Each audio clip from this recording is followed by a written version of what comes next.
everybody. Welcome to the Fire It Up with CJ show. I am so excited to talk to Dr. Laura Kastner, and we're going to be talking about her book, The Launching Years. Now, this is part two because we had talked, I think, almost a year or two, Yes. was it a year ago, Uh-huh. about the same book.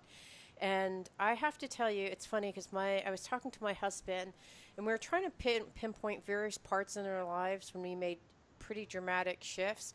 And it was after this book that I thought, oh, we're really going to we really affected our family and our parenting style Oh, very dramatically because I thought, all right, I need to start letting go. And I said, too bad I didn't figure this out last year. but you But started a year early. You I, started junior year. That's I excellent. did. I started junior year, and this book was so instrumental at giving me a kind of a look ahead. And it's really helped as my son turned 17. He turned almost into a different individual, an unrecognizable individual. Hmm. And it helped me go, oh, okay, now I remember. I'm like, oh, I get it. Your job right now is to soil the nest. Okay, you're doing a great job. Now, Right, right, right. in fact, He's normal. It's always nice to know when they're normal. yes. In fact, he has this thing where he does the thing. He's like, I'm soiling the nest, and he just sits there and like scrapes his feet against the ground. I'm Acts like like, he's, bashing up the bamboo in the great ape nest, right? he's totally. I'm like, yes, you are. And I'm not sure what happened to your brain during this time, but something has happened to your brain. It's kind of checked out. Like prior to turning 17, his brain was very kind of like very rational, organized, on track, very Hmm. showed lots of good decision making. And this year, I'm like, what? Where did you go? Well, CJ, that's interesting because some parents have a lot of turmoil in ninth and 10th grade, and then they have what they say in the big textbooks, it's called rapprochement, Right. and then it gets calmer. But for the straight arrows who have been really pretty good and pretty rational, sometimes they have to go into their friction stage, junior, senior, especially their senior year, because if they haven't separated enough from their parents, they have to pick the fights then to get enough chafing to actually make the separation happen. So, Yeah. parents that are listening to this may experience either one of those. Oh, that's interesting. So he's ready to launch off in his rocket, and there's tons of fuel and friction that he's creating. It's just poorly timed, because right now we're in the middle of, despite many, Apps. many forewarnings, you need to get your if you actually got your college apps done this summer, it could be a pretty nice fall. I mean, aside from taking all his honors classes, I said it could, Right. and we talked about it, and it just didn't happen, or Well, it and sort of CJ, happened. most of them don't do it in the summer. So you're in the normal group again. Oh, That's a great idea, but it usually doesn't happen because they're doing other things in the summer and they're not ready yeah, and I think you're right. He wasn't really emotionally ready to yet. Right. embrace. And as the deadline looms, it's just god awful, actually. Especially for you. For me, it's awful. And we actually 2 weeks ago, I talked to this guy who's a college essay guy, and he has all sorts of tips. And it's basically our memoir up until this point in our Yes. life that we're Yes. writing. And if someone were to ask me to write a memoir of my life and summarize it in 250 to 500 words, I would also be Absolutely. procrastinating. It's terrifying. That I call it the blank page. It is terrifying because they're not fully formed yet. They don't have some of the advantages of chronicling and cataloging experiences up to age 40 or 50. They're still nascent. They're still in process. So it really is terrifying to Yeah. say, who are you, Right. And then I've noticed for my son, like, what kind of challenges? It's like there's not a lot he hasn't had a lot of challenges in his life, God Hmm. bless, and like knock on wood. I But know. it's hard to write these essays. Like, what kind of challenges that do you have? Oh, Yes. my mom didn't get me the really expensive car. Like, Right, the right. worst But joke ever. sometimes they're defended against some of the trials and tribulations that they've had. And if they just sit and think about what it was like to actually even join that next team at a Hmm. more competitive level, and then the kids hated on him from that other team, and maybe the coach did too. And sometimes even changing soccer teams can be pretty difficult if you lose your friends and you're starting to be distant. So, there's Yeah. usually material if people don't trivialize some of those things that really hit deep for any And I child. think that's the thing at this age. They're at that kind of, for especially for boys, they're in that macho stage where it's like it wasn't a big deal. It's not a big deal. But if Exactly. they're getting more emotionally disconnected, Absolutely. so it's actually really Right. hard to do it. And there've been a couple of times when he's hit pay dirt when I've talked to him and I said, okay, so what was it? And he's telling me his narrative and like he hits some emotional chord and I've noticed it because he just runs Yeah. away, run away, run away. Exactly. That's what you do. You have a lot of anxiety, then you want to avoid. That's why they avoid the college apps because they may not, as you said, CJ, boys are used to defend against vulnerable feelings. So they say, no big deal. So one of my biggest themes in the book is they may not verbalize their launch anxiety, but believe me, whether it's procrastinating on the apps or worried about leaving their homeboys or the girls losing their support of their good friends, they're all having launch anxiety of some sort. Mm, They, to varying degrees, will express it and articulate it or not. yeah. But sometimes moms know what those little chafing places and difficult places were in the last 7 years, middle school and high school, and they say, "What about this?" And I remember this, and sometimes that can sort of nudge them along, and they can start to remember that really was traumatic. Now that you mention Yeah. it, so sometimes moms and dads are the best ones to maybe throw out 10 Right. ideas that might be a And little that's why we've heavier. been talking. And I think it's so interesting because I remember a dear friend of mine, she's now 83, and she lost her partner. And she said, the biggest loss for me was losing a witness to my life. Like Mhm.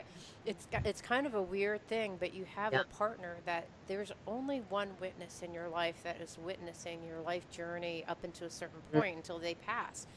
And Right. at this point, I feel like I'm my son's witness. My husband and I are his witness. Mhm. We've actually seen things in him that he can't see because he doesn't have a wide lens on That's to exactly observe. right. Yeah. Yeah, so that's been really interesting. So, what's happening for them, you're saying, is they have launch anxiety. So, the procrastination and the applications is it a procrastination because they don't want to launch? Is that what's happening? It may be the case for some, but if I'm going to report on what I think is the most Yeah. normative process, and one of the things I emphasize in the book is even kids that have never procrastinated in their lives, they might even be the obsessive compulsive sort, they will procrastinate college apps or those essays or finishing the apps because it's so terrifying to sort of have it reach the page and commit the page, and then it's all she wrote, and then that's determining my destiny. So they're so Oh, overwhelmed with this determines the rest of my life. It's either going to go well or horribly. And so anybody that sort of has raised anxiety is likely to have what we call cognitive narrowing, black-white thinking, extreme thoughts, mm, future forecasting, catastrophizing, all these things that relate to sort of going into brain lock. And so mm, again, they may not be able to articulate anything I just said about the great next port and how am I going to negotiate my way there. But they feel it, and then they can kind of go into this brain lock, and then they just look like they're stubborn or defiant or oppositional, even lying to you because they said they'd get a rough draft to you by 10 o'clock on Saturday, and they blew you off, and then it gets into all this issue of character. And before you know it, we started with this process of write down a rough draft, and all of a sudden, it's a moral turpitude. So it's big. College apps are a big deal. I think actually that's a really I had never thought about it, but in terms of they've gotten grades, and that's something that they've accumulated over a period of time. So it's in some ways that's already hard baked in, Right, and then right. they take their entrance exams or their SATs or whatever, and that's kind of like whatever you have at this point is pretty much done. Like you take Mm-hmm. one in the fall and you're pretty much done. Mm, And right. so at this point, and those are all just numerics. And so you Exactly. can rank someone on Concrete. numerics. Yeah, but this now is kind of, now who are you? No, I'm going to judge you as a person vis-a-vis other Yes. people. And that's a whole different thing. Yeah, and it's so amorphous and overwhelming. I don't even know where to begin when I put my pen to page or my finger nails to the keyboard. And so really, it can be overwhelming. And that's why to have some help a little bit to just do what we call, the brain dump of lots of ideas and do the bubbles, do the outline, and do 10 of them so you don't get too attached. But sometimes they need some help to get going on that. Yeah. And like you said, even 10 years ago, nobody talked about getting essays done by the end of the summer. And now it's become this new norm. And so the parents that don't have that from their kids start to judge their family, themselves, or their student. And it's like, that used to be normal, right? So, pressures from everywhere. Yeah. And then I have to say, some of them are annoying. You'll have these things like, what is your favorite, if you were a car, what is your favorite car? You're like, what? Like, what, why are you making my child write this? Right. They've What's already your written guilty this. pleasure? And they're going, how guilty? Right, exactly. There's all this kind of social dancing, right? Because you really don't know, like, what are they're asking something, but what are they really asking, and how much is too much, and how much emotion is vulnerable, and how much is careless and stupid. It's all these kinds of second judging where you have it as this age, right? Because you really don't know what the normal is, and so you're just dancing in between, like, do they want this? Will they accept me now? How about if I do this? It's just, should I be witty or should I be really heavy and thoughtful and contemplative? Should I be more like Proust or more like Hyde? Exactly. Well, that really explains why it's so hard. And then I think that's really interesting. There are lots of different approaches. There's kind of I'll just let the guidance counselor handle it, which was my approach until I thought, well, nothing is happening. As great as our guidance counselor is, it's like they can't manage, Right. 500 kids to hit deadlines, right? That's just not a conceivable thing. Right. So what are so I actually enrolled him last weekend into a class. This college essay guy has a whole weekend where he describes the process, and then he forces you to write 4 applications by the end of it. Right. And that worked great. That worked great. Well, he's got a captive audience. He's got peer conformity. At their age, they don't want to like cry and run out of the room. That would look weird. So in some ways, it gets them over the hump to do what they need, corral their senses, if you will, so they can just get something done. So that's a good idea. And, the parents that can't afford that or don't have the opportunity, that might be listening in from, rural Nebraska, what they need to do is, if their child is not engaging with them in a process where they can make deals and get it done, you just need to look at other resources like a family friend or an aunt. I have seen a lot of people use chosen aunt or uncle or neighbor who just happens to be sophisticated in the area for some reason. And then the deal is, okay, I know you don't want to meet with me. Let's just make agreements that you'll meet with that person and have deadlines and do it with them. So you just look wherever you can for the resource, because our kids are so irritated with us for myriad reasons. We control the resources, the goodies, breathing. the boundaries. So we're irritating for a lot of reasons and a lot of good reasons. So if we could just subcontract it, and if people can't afford sophisticated services, find somebody else in your support system. Yeah, I know. The place that I went to get the college essay guy was $126, so it was pretty affordable to do. Mm-hmm. But I think even having a friend or relative, and it's interesting because I'm a coach myself, and I'm not an accountability coach, but there are people who are great accountability coaches. They have like a little checklist, like you said, you're going to do this, and did you follow up on this, and did you do this, and those people because they'll follow up. And I bet you're one of those people, because you wrote me an email 3 days before saying, CJ, I just want to confirm the questions, and like, are we organized? Like, that's the kind of person I'm not that kind of person. Right. I'm always like, oh yeah. But hey, true disclosure, I do what I say in my books. It really needs to be up to them. And my son did not write his applications until between Christmas and New Year's. And my friends that found this out, when they had deadlines like January 1, my friends that found this out said, how could you, the author? I said, did you read the book? It's up to them. Right. If my son is going to wait until the 11th hour, then that's up to him. I was proud of myself for not actually being on his back. And, he's one of those people that can actually pull things out of a hat. Yeah. And he did. I mean, he did fine with his admissions. But I kept saying I have to be true to my own writing and my own ethos. That's hard. Thank God I'm not writing any parenting books. I know. And now everybody that's listening saying, she waited until after Christmas. Yes, I did. Yes, Proud of it. nice.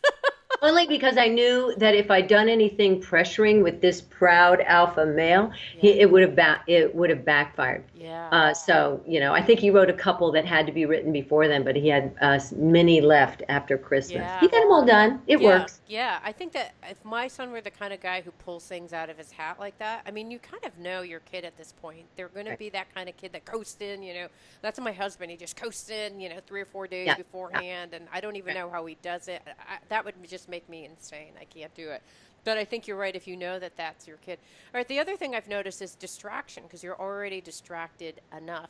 What kind of tips do you give parents? Because right now, my son's working. Bing, bing. Oh, he's checking on his phone, Right. or he's like, okay, I'll read 10 chapters or 1 chapter, and then I'll play a computer game. I'm like, really? That's your reward for reading it? Like, come on, I don't know. Maybe it is. Maybe that works, right? So in a way, what you're saying is, how does this media distractibility problem work with apps any more than it works Anything, right? as it does with anything. And basically, the way I look at it as a psychologist, that we are just stumbling along until we have better ideas, because it is so dopamine rich. The entertainment, the social media, the friends that are contacting them.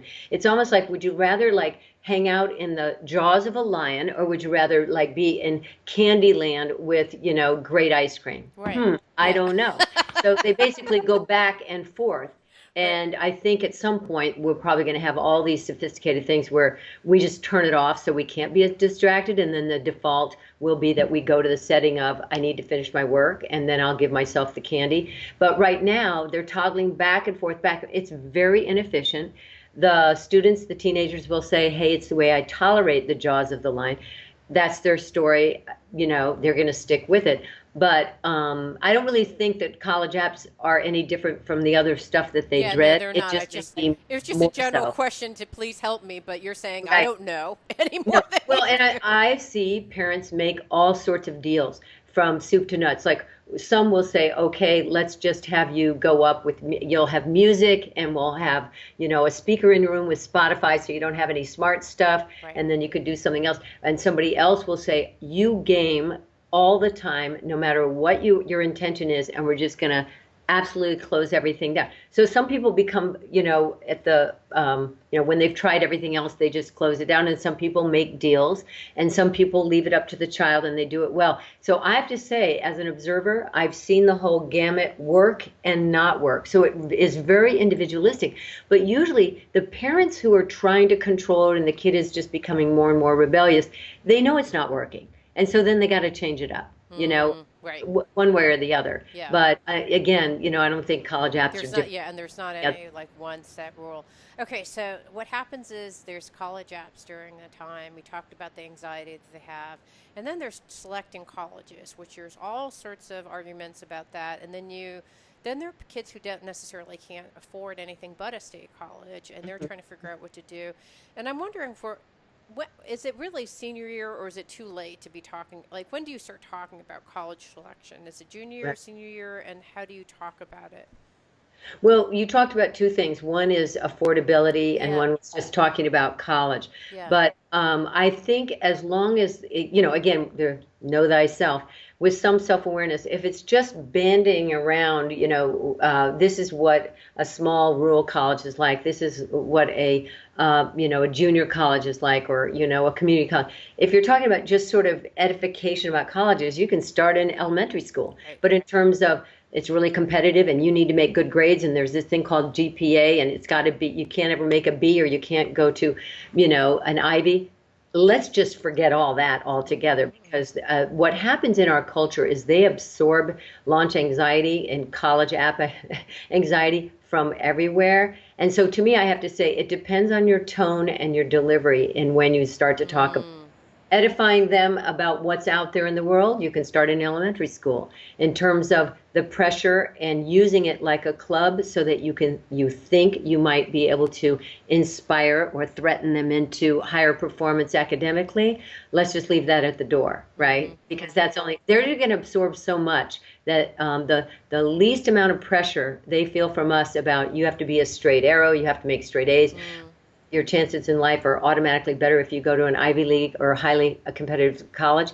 That's the one we're trying to prevent because we know it makes kids have more depression and anxiety problems. So Interesting. Okay, so that's about colleges, and then what about affordability? The second yeah. part. Well, I'm a big enthusiast for full disclosure. I don't think there's anything to apologize for parents to say, look, we've saved, we've worked hard, we can afford this much of a state college or a commensurate out-of-state tuition. This is what it looks like. You know, it might be something like, let's just throw out 15,000 or something. You can work, you can have some loan. I would recommend against a lot of loan, but as we go forward, this is what you can expect from your parents. And they might even come back to you and say, some of my friends said their parents said they can go anywhere. And you'll say, well, there are lots of one percenters out there. And, you know, that leaves 99% of parents that can't do that. So I guess we can grieve that and move along. Again, I don't want any of this defensiveness. It's nothing to be embarrassed for, to have limited funds and be normal. So I find when parents are not defensive, they just, you know, these are the facts, ma'am, and have their children know that junior year and senior year, they handle it. It's sort of like knowing that you're going to move or that grandma has an illness. It's like one of those things in life. It's nothing to be apologetic for, especially since we know that going to a highly competitive college does not guarantee success in the world. We need to keep saying that. That does not guarantee anything. It's like any other brand or brainwashing of thinking, you know, that a Lexus is automatically better than a Subaru. We have to watch out on that. We can have our ideas about what we think might be suitable in terms of a good match between our student and a college, but to automatically assume that a highly competitive college is better is another pressure point that doesn't. I like Good. the idea of the brand idea because a lot of kids are really cynical. Some kids are very swept into the brand, but there are then certain kids who are like, yeah, I don't have to get the brand name. And I think that that's actually a good way to kind of center into something that they already that kind of counterculture feeling that they already have.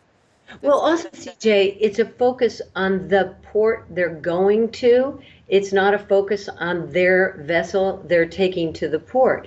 And what we know determines fabulous outcomes and success in life is what's in that vessel. And yes, they do in that experience with that next port for 4 years. But really, it's about the vessel. It's about how hard do you work? Do you take advantage of extracurriculars? Do you apply for funds they have for research projects?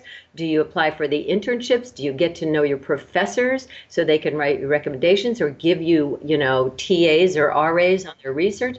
It is so much about what you do with the experience, not you arrived at X school and it's fabulous and then they made you fabulous. Right. Doesn't Yeah. help. Yeah. I get it. All right. So now applications are in, and then this kind of, you call it in your book the winter blah. In your book, the launching years, you talk about the winter blahs. And so what's happening at that juncture, where I assume it's kind of like you've run a marathon and you're just ready to pass out.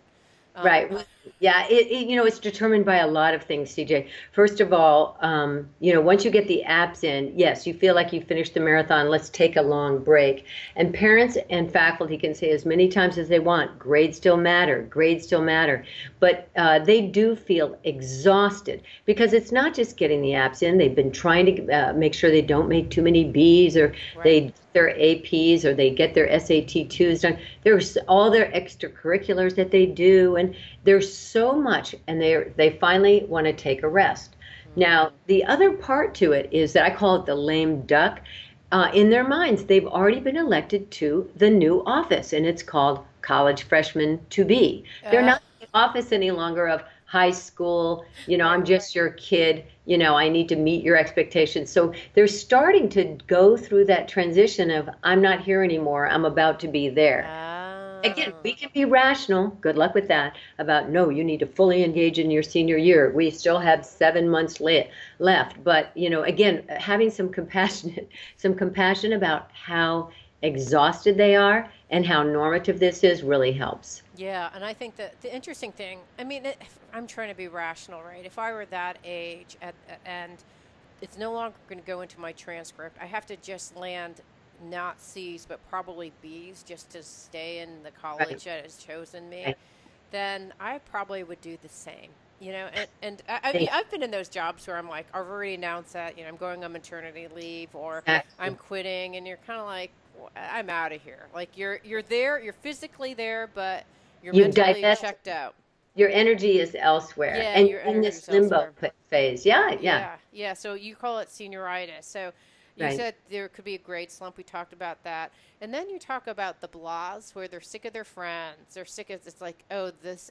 And that was my experience in high school. I was like, Yes, really? I cannot stand another day in this place. Oh, exactly. is this what all you people are doing? We're going to like hang out in the cars and drink. And then like, Exactly. I'm like, this is so boring. I don't know what I'm Exactly. going to do with myself. And I ended up going to college frat parties. I was just such an awful teenage girl because I was in Princeton, and so I went to college. It looked awful, but it was kind of just trying to do something different. Yes. So it's the Yeah. sameness bores them. Or then Hmm. what else happens? And I know that there's the opposite of that too. Right. Well, I think again to know that it's normative really helps. But sometimes people actually start more exploration of other parts of their identity. I was one of those people that wanted to go with the popular people, and then all of a sudden, my transition was. I really think I like that girl in Latin. I think I'm going to write like her. I think I'm going to go to her house. And I was like, I used to go to football parties, and now I want to read what she reads. So I was exploring a different part of myself, just Interesting. because I had the space to do it. So Yeah. some kids are doing the same thing, but there often is this annoyance with this same old. And Right. it could be that they, decide to do a different sport, maybe do a different hobby, maybe take some watercolor classes. So that would be the most adaptive version because Right. sometimes it's just boredom and then they can get in more trouble too. Another phrase I use in the book is power surges Right. because there's that, like you said, this sense of anguish that I'm so sick of being here. We have to remember that most biologically mature mammals or other animals, even birds, once they're physically and biologically mature, they usually do fly the nest. Right. But our kids are biologically mature, maybe the girls, 13, 14, boys 14, 15. So Mm-hmm. they've been in our homes, wanting to spread their wings for a long time. And once they finish all those have tos, Right. sometimes what they do is they just start acting out more because they're so sick of everything. Oh, so they're just like, I want to just experience anything different. It Yes. doesn't And even I'm matter. ready. Yeah. So I'm like, 18. I'm right. ready. Like your parents are probably lucky, like I want to hang out with the Greek girl, the girl who loves In ancient let, Latin. Yeah, like my well, I parents still also. went with, the girl in the Camaro that was drinking the Oh, beer. okay, good. So I was straddling both Right. explorations, So if all of a sudden left and right. yeah. So if you see your kids start experimenting in different ways, hanging out with different people, taking on kind of adapting different identities than the one that you're familiar with, it's all kind of this normal process where they're trying to Yes, figure out who. It's the individuation process. Like, yes, what is my identity, and I won't know until I try on all these other identities to figure out where I fit. And yes, and so it goes on all the way through the 20s yeah, too. Yeah, I would say I'm now 53, all the way up into 53. I can exactly. honestly say that that Ongoing still process. happens. Okay, so what happens for parents? Because it's really hard. Because in your book you talk about different types of parenting, authoritative and authoritarian and permissive. And I think that this is a really hard time because at this, I can tell you as a parent myself, I'm thinking, well, okay, he's going to go off to college and make all these decisions on his own. So this is kind of an intermediary point between what we've been doing, which is we're probably more the authoritative, not authoritarian. We've always had, talk to him about making choices and what does he feel, that kind of approach, but providing very strong boundaries of what's good and Right, what's not. right. Um, So what happens during this time? Because you kind of want to launch them. You know, there's this time of like you're like gentle holding, and then there's this time when they're going to be free. Hmm. What's a good approach during Right. this time, and what kind of boundaries should Yeah. you put up? Well, a question I get a lot from parent audiences when I'm giving lectures is that the child will present themselves at age 18 and say, "I'm 18," as if it means something. Right. Yeah. Oh, so you can like sign up and go to war. I mean, they think it means, come on now, give me 100% license, do whatever I want. And of course, sometimes that works with some parents, and sometimes we realize it doesn't really mean you're any different than you were yesterday, Right. except you can, sign up for sign up for service. But what is ideal is for parents to make their own cost benefit risk analysis for their particular child. As you said, CJ, we know that if you have a secure attachment, a close relationship with your child, that's the warmth category. If you have good boundaries and structure and authority, rules, consequences, that's one domain. And the third is that you want to grant some autonomy, especially with regard to exploring religion and politics and their own identity, and having their own feelings and thoughts about things, and respecting that they're a work in progress there. Hmm. Now, with decision making with any one Saturday night or any one party or any one road trip, parents will make a decision based on their knowledge of their child. There's a whole gamut of temperaments, from risk avoidant and shy and introverted, and in some ways, if only they would take more risks to try more things. Right. And they're all the way to the sensation seeking, novelty seeking, ADHD temperament, and those are the ones where the parents have been pulling the fence post back a bit along the way as needed, because that child is a bucking bronco and will break down all sorts of fences if Right. allowed. So really, they'll make decisions along those lines based on what the track record is. If Hmm. you've been pushing the fence post out and they've been actually making some good decisions about avoiding harm and danger and difficulties at these parties, then they're probably learning something. If they get in trouble every single time you let out the fence post, you probably need to negotiate that back and forth based on how did it go in the last 2 weeks, and now what are you going to allow in the next 2 weeks. Hmm. But Hmm. just to make 18 this sort of, cardinal milestone for everybody is a little naive, because our kids are so different. So I say base it on their temperament and their track record. Right. And I think also, I was thinking, okay, how do I use my experience and strategy and help me out here?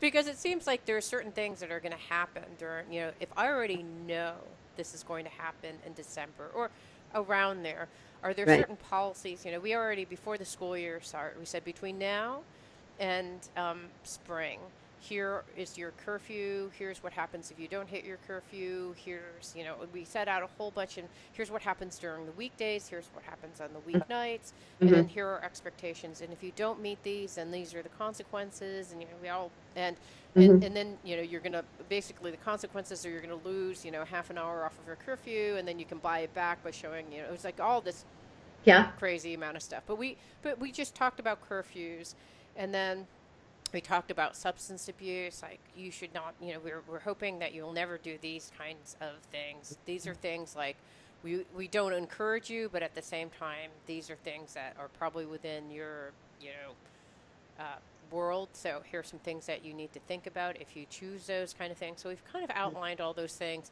What else should you be thinking about either during the winter or during the spring in terms of setting policy, so that, because I realized that my son said, can I go to a Sounders game on Wednesday? I'm like, are your college apps done? Because if they're not, then I don't think you can. And so if Hmm. you can, then yeah, if you can get those done, then Yeah. yeah. But otherwise, you have a lot of stuff going on before we go visit one of the colleges this weekend. So I don't think so. And it was kind of like, why are you even asking my permission? Can't you just look at the data and see that it's not possible? Hey, if you get all soft on them and happy to say yes, why not try? Yeah. So, right, CJ? Because some parents, even if you've been fairly consistent in the past, if you go soft a little because it's a special occasion, then hey, why shouldn't he even try? And this is coming up a lot. I know there's some very special concerts coming up, like Yeah. Kanye West happens to be coming in. So those parents, those kids are just pushing at the door. I mean, come on, when in the world will I ever see Kanye West again? Right. So it's on a weeknight, and some Right. people are saying, well, maybe. I'm going, look, if you start varying on your policies in September, where does that leave you to go the rest of the year? Right. It's schooling. And it's again up to everybody. Maybe that's your one exception to the rule, but if you have too many exceptions to a rule, you don't have a rule, right? Uh, And if you get all soft because these are special things and everything becomes a special occasion, it's like having desserts every night. Um, I think one thing to be aware of is what I call big stakes night, big events. mm-hmm. So, if you know that there's your high school has the Christmas ball, or graduation will be coming up, or homecoming, without a question, we know from research that there is more risk taking on these evenings. They'll band together and cry a river about, oh, we have to have a hotel room and it's got to be co-ed.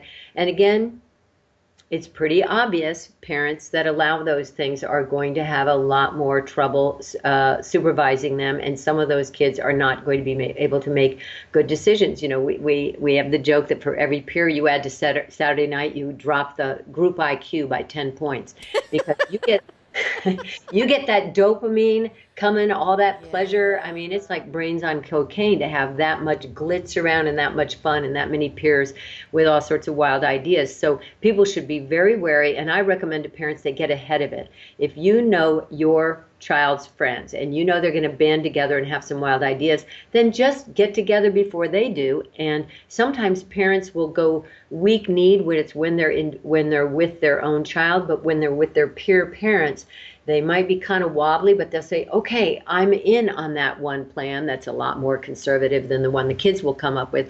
And then they can kind of go in lockstep saying, we'll let you have this much fun in these ways, and it's over at 1 a.m., right? Not an all night. So, getting ahead of big events is really important too. Yeah, and I think, well, in that example that you use, though, it presumes that the parents are not permissive. If your parents are permissive, which is what your kid Yes. is seeking, if you're not permissive, they're looking for the opposite so that they can, as you said, experience risk and try different things.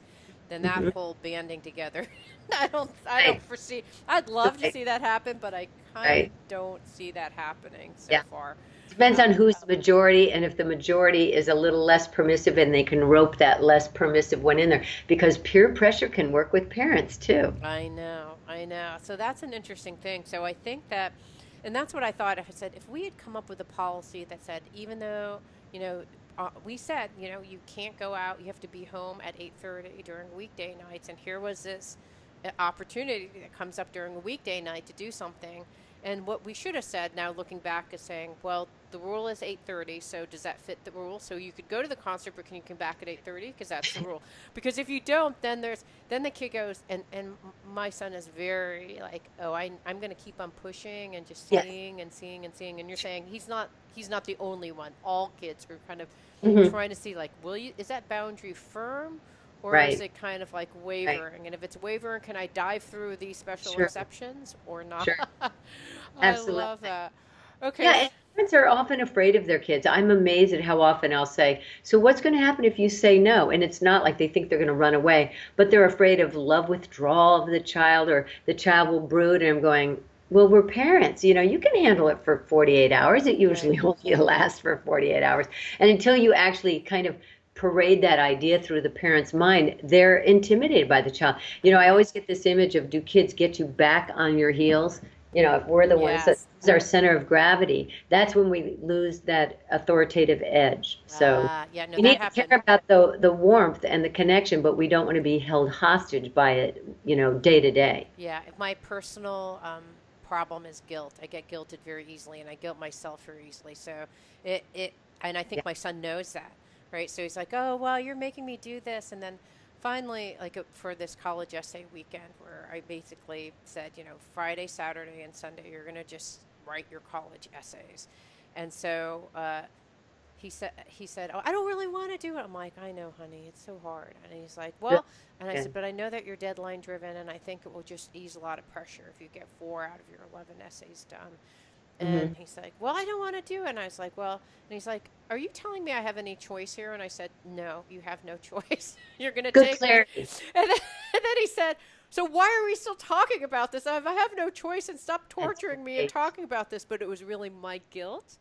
It was. It Did you was the really same. want to say, Mom, you're enlightened. I see that you're insightful, and this is in my interest, and thank you for having my interest at heart. Yeah. Did you think that was going to happen? No, No. no, no. I did. Well, I didn't know what I was going to happen. I definitely was just backed against the wall. Like, I feel so bad. I feel so bad. And then I was Right. like, yeah. But it was so funny because he really, actually, his reaction was the point of clarity I needed. It's like, are you going to change your mind? I'm like, no. So why are we still talking about He's this? Because you're pretty wasting my intelligent. time. I'm like, Yeah. okay, you're right. Goodbye. Right. And CJ, the thing about somebody like you that laughs a lot, Yeah. obviously good cheer, you're obviously very warm with your child, you do have guilt because you care so much about the relationship.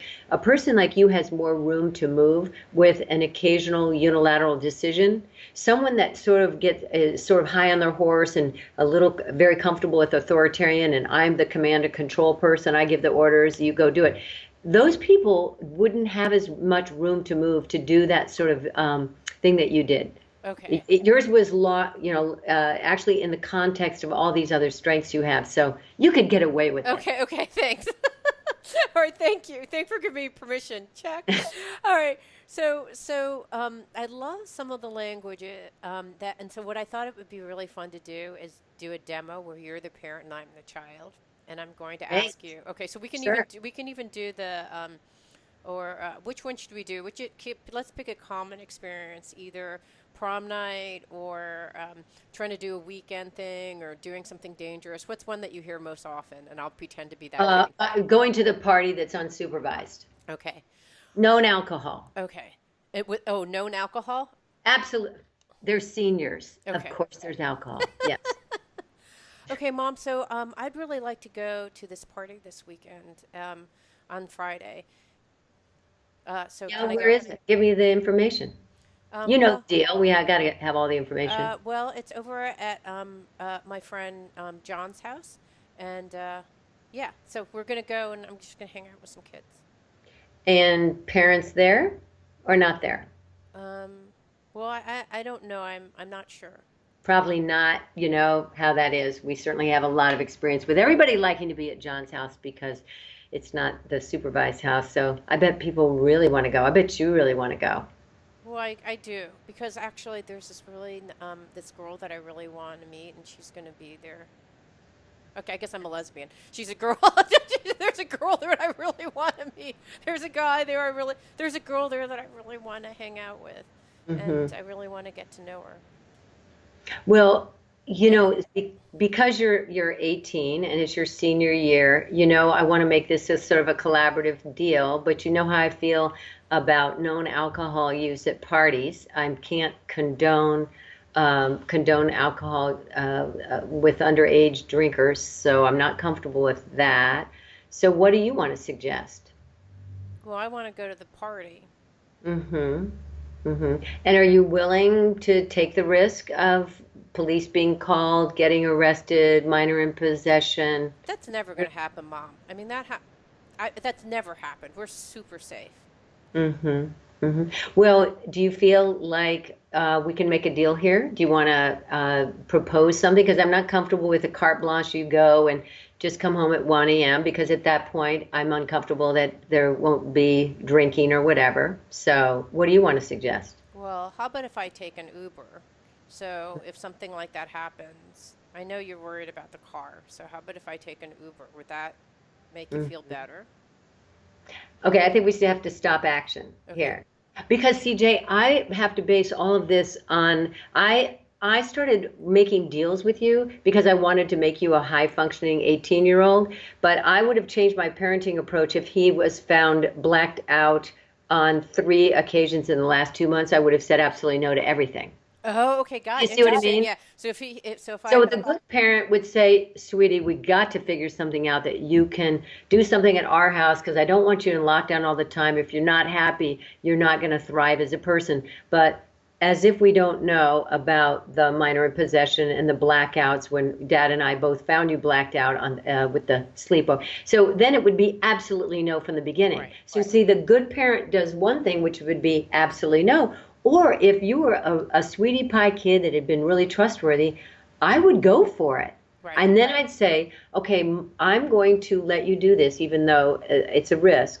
You tell me about things that should make me feel more comfortable about your trustworthiness based on what you do at parties to reduce, Reduce reduce risk. Yeah. risk. Yeah. So So I'll tell me take a about the note. last bash and when you decided to leave. Okay. Tell me about a bash where somebody looked like they were headed into blood poisoning and you did something to to make them safe. So see, there would be completely different parenting based on the child that you have. Right, right. But and I think that well, who knows? Yeah, I think you're right. If I was blacked out, it's like, well, I don't really have a lot of confidence that you can, you can to moderate your usage and amongst a lot of other teens. Okay, so then they're like, well, I'm going to go to college, and so I'm going to be doing that anyway. So what? I'm going to do it when I'm out of here. Right, So right. then what would Well, you a say? couple things in. First, notice my first impulse was to say, look, we want you to be happy. So figure out something where you get to be with friends, maybe at our house, maybe come home at 10. I want you out there. But I certainly don't want you at this particular party. Now, in that circumstance, kids that really want to drink can drink at 4 p.m. They don't need to do it at 11. So even if I gave my child, you have to be at our house with friends or you have to come home at 9 p.m., they still will have lots of opportunities to experience social situations where they need to practice good decision making. So, there's still some wiggle room in here Right, for yeah. social life. I can Yeah. still get drunk at my parents' house.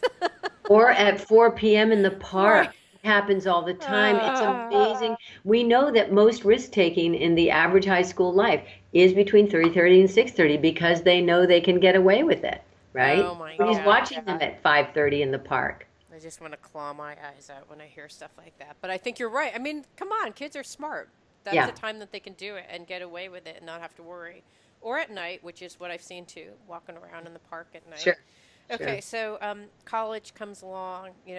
We've somehow negotiated and managed throughout this whole time, set up policies to pre-anticipate what's going to happen during the spring and the winter, and then they get the rejection letter. And we talked a little bit about this before, Yeah, and you yeah. had said the key thing that you said is just don't paint smiley faces. Like, look on the bright side.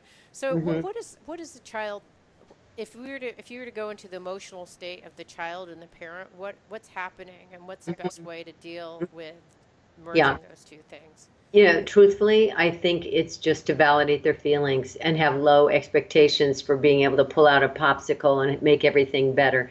I think it's you hand them that thin envelope or you wait for when they're going to, they know they can log on and find out from particular schools.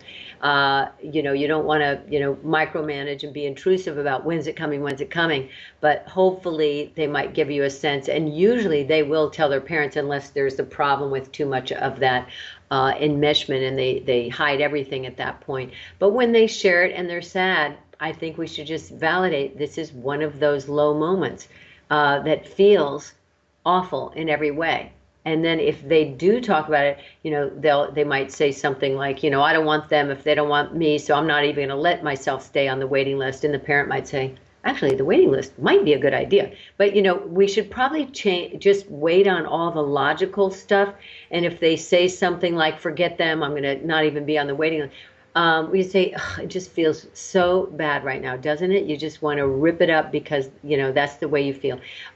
I think we should just wide berth. If they're ready to, watch a movie with us or, get some takeout and they allow that much nurturance, great. Sometimes they just need to, have that extreme feeling of doom and gloom and all is not, and that what goes up will come down, and so you don't want to talk them out of that. It's going to last an hour, and then they might feel better, and they've got all their friends that are getting rejections too. It's not a unique experience. It's usually not one that will make a difference in their life long term, but we can't talk them out of the bad feelings because that's mainly about us, that we want to feel better and we want to have that much impact. But the letter is the letter, or the email is the email. Right, right.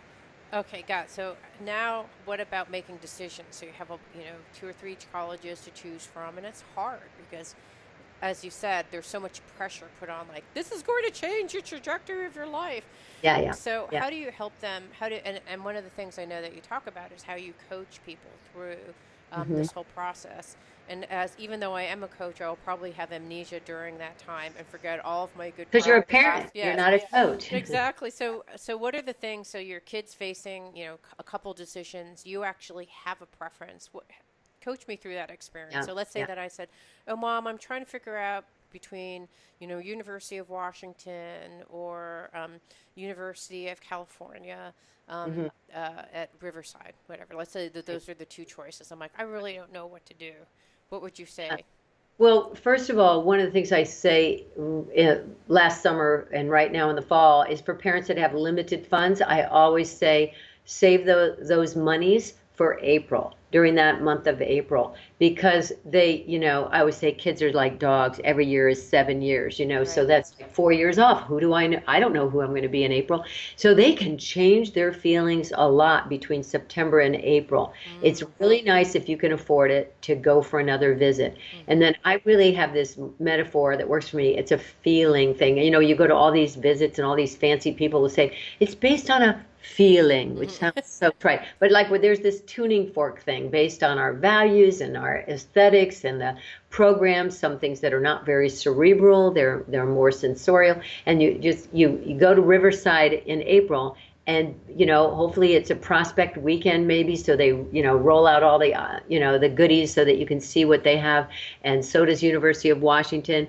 And then it's a tuning fork, and my tuning fork is going to be different than my son's and my daughter's. Mm. So Right? really asking them how they feel. So How getting into they feel. outside of the logical That's right. part of it. Because it's going to be the same with choosing boyfriends and girlfriends or romantic partners. It's not going to be based on our tuning fork, it's their tuning fork. And they may be able to articulate it and they may not be able to. So sometimes we can judge them for saying, well, I really like, how green the campus is. I didn't like NYU. It's just way too much concrete. And you're saying, well, wait a minute. What about the program that you said you wanted to major in or something like that? So sometimes we have to back off and actually respect that tuning fork phenomenon because it may not be one that they can articulate. But if they feel this is a school, I feel like I belong here, I would be hard pressed to counter that, Right. given that that's their choice. And what happens if parents push too much is that child can go right in with the ambivalence of mixed feelings, and when things don't pan out, they get to blame you. So it's very, unless Right. there are very persuasive reasons, parents pretty much need to leave it to the child. That's Just such an invaluable resources launching years with Dr. Laura Kastner. This is just such a blessing. Thank you so much for being here, answering all these wonderful questions. It means so much to me that you're listening to the show. Would love your support in any way by giving me comments below or to subscribe to the show or share the show with friends. Thank you again for your support. Love and blessings.